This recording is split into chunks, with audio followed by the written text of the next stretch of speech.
vypla se... No, pardon, vypla se nám kamera. Protože jsem ti volala babička, ale doufám, že vám to nevadí, že to bude na 2 částky. Takže... A tak, a my jdeme do koupelny. Počkej, Tady já tu hrůzu sunda.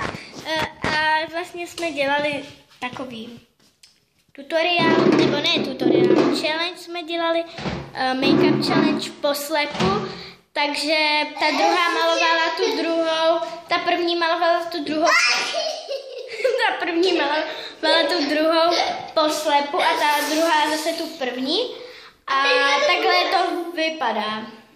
Tak ale jako fakt se nám to povedlo, tyjo. Ta make-up challenge Povedla. A my si dáme mimoňské mydlo a to se jdeme umýt.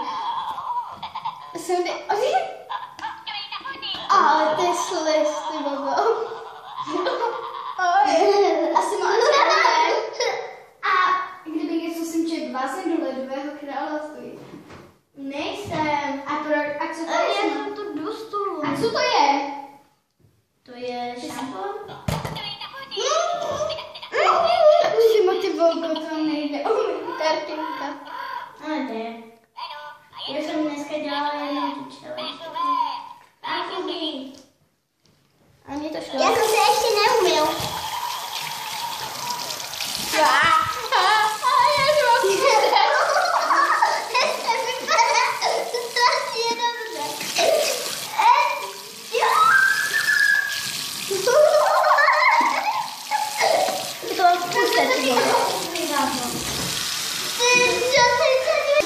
Tak už to je a s tím se mi teď bude nakýdat pokožku, protože když se to dostalo do očí.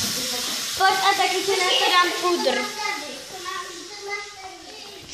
Prostě jako holky, když se vám nepodaří ten make-up, jakože prostě smít, tak pudr je nejlepší věc.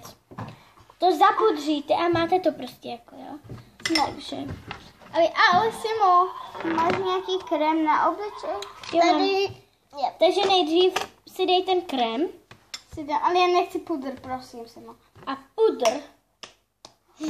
Krásně mi tu pokožku. Ale Filipe, to A ona se to nesmívá, jo? Proč se to nesmívá?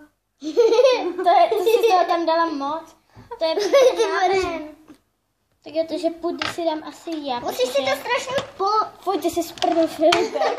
Já si dám pudr a... To bylo šoukané. Pudr, aby to nešlo trošku vidět. Já ne, já si budu dávat jenom tady ten Filipe, jako... Aby jsem zamaskovala ten... to je vážně hustý prsto. To ví i moje sestra, že se po stole nechodí. Jo. Jako, ale já mám obří špičaté prsto. Ty vole. No, ukáž, pojď mi to. A tady, pojď mi to. A očekávejte tohle video na YouTube a čau.